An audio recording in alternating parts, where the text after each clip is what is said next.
Sony decided to go a different route with their flagship smartphone, something that retails for about $920. So yeah, it's a premium device. Now, we're in an era where we have bezel-less displays from Oppo to the OnePlus to punch holes from the Galaxy S10 Plus, and Sony said, nope, we are not going that route. They've delivered a smartphone that is about 6.5 inches. It is slender in height, and it's got a 21:9 aspect ratio. That is really important because Sony says, look, this is a cinematic display, matching what you find in most movie screens in terms of aspect ratio. Now, your standard smartphones usually do about 16:9. With notches, it all varies with some kind of weird number.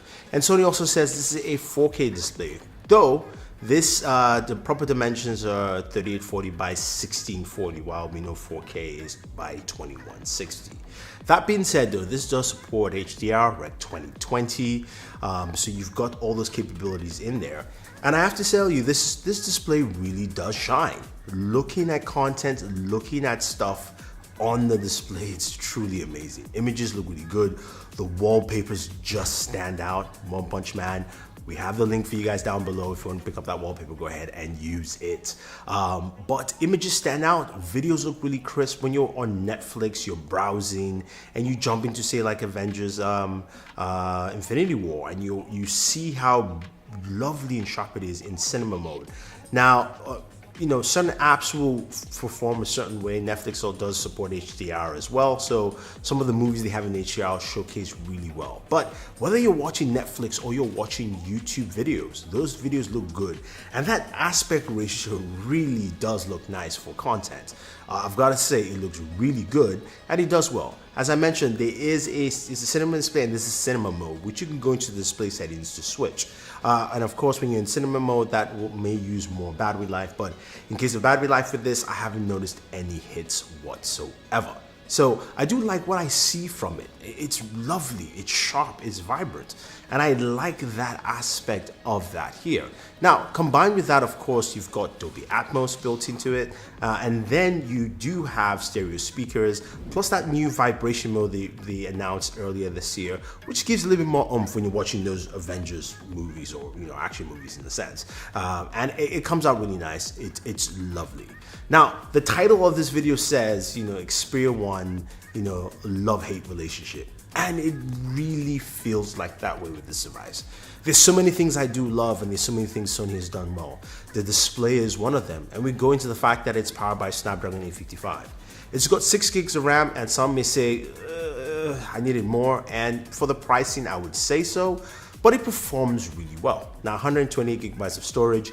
You can expand that with a micro SD card, and there's a SIM tray slot, which is quite easy to pull out and open and put in your SD card there. But performance is really good.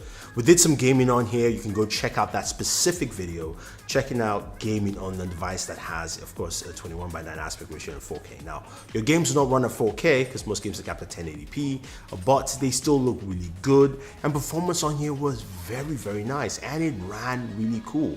Those are the things that Sony has done well with this device, and I've got to say, it looks pretty good. Now, you're thinking, okay, Thunder E, right? Well, videos look great. That's wonderful. Gaming is also really solid.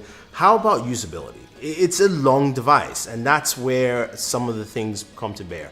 Now, because of this aspect ratio, it's going to be harder. And I've got big hands. I've really got big hands. And for me, it's still harder to stretch to the top hand corners, and sometimes I have to use it two-handed. And that comes into play quite a bit.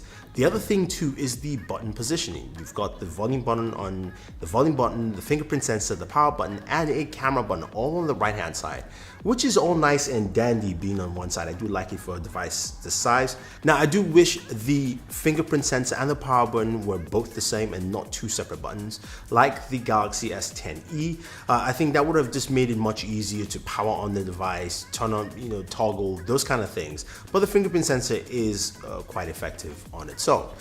But again, those are the little things that I do wish Sony just had done, because to me it makes so much more sense. The dedicated camera button is nice, and it's a nice departure from what we normally have. So I do like that there. Now you've got a 3300 milliamp battery, and granted, battery life on this is pretty good. I would like to see more, especially if you're going to be watching more video content in here. 3300 is nice, but this display is, it's a larger display, and also it's a very different size format, and you're pushing 4K. I would like to get much more battery life from this. Now, when we move to the back of the device, this is where we have a quandary. Sony has a triple camera setup. You've got all 12 megapixel cameras. None of them are using, no lens there is the new 48 megapixel sensor which Sony makes. And Sony makes one of the best sensors out there. A lot of smartphones use Sony sensors, really good ones all around. But Sony is not using the 48 megapixel sensor, and that's fine. But the camera app and algorithm, the main camera app algorithm, is where I am truly disappointed. It doesn't showcase what Sony has built, and it comes off as being really weak. You look at the images, daytime images are okay in terms of polishing, in terms of look. Nighttime images are dull. It represents a really dark scene, sometimes even darker than where they are, and something that I'm not a fan of. I wish Sony did a much better job in highlighting that. And I think that's where, again, with the kind of camera prowess, I'm using a Sony Alpha camera here, and it's really good. Sony makes really good lenses, but it's not translating here on their smartphones. But it does translate somewhere else. Again, this is where my frustration comes in. There's a Cinema Pro app which recorded a cinematic video recording off the camera. You guys go check that out. And granted, in this app, it's all in manual mode. I wish there was an auto. That being said, if you're gonna shoot cinema, you want to change as each scene changes. You can change your LUTs in there. You can change your every single item, as well as also the frame rate and what resolution you're recording. But it's a really good app, and the processing on that app is solid. Videos are really nice and crisp here.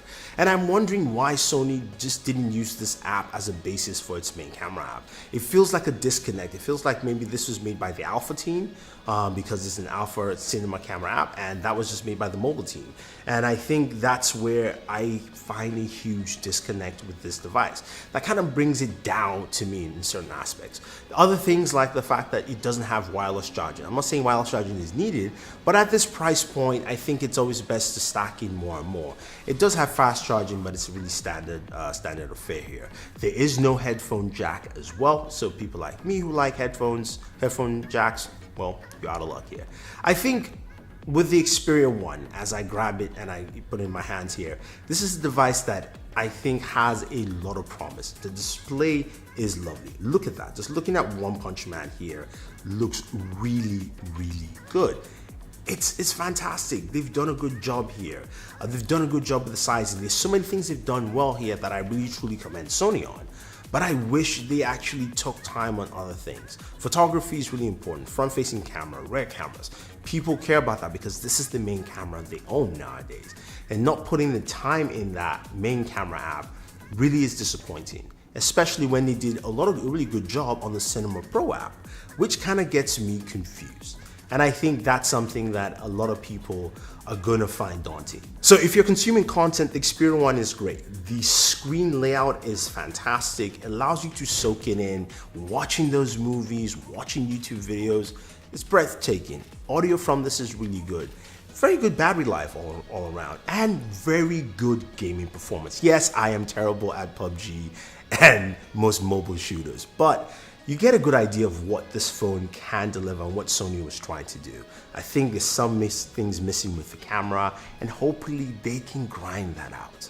That being said though, I think the Sony Xperia 1 has a place, and I think it has certain features that will fit for certain people.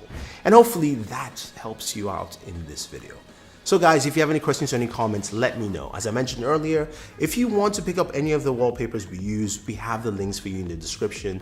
Thank you very much. Don't forget to smash the subscribe button, hit the notification icon to get notified about latest videos, and always enjoy your entertainment.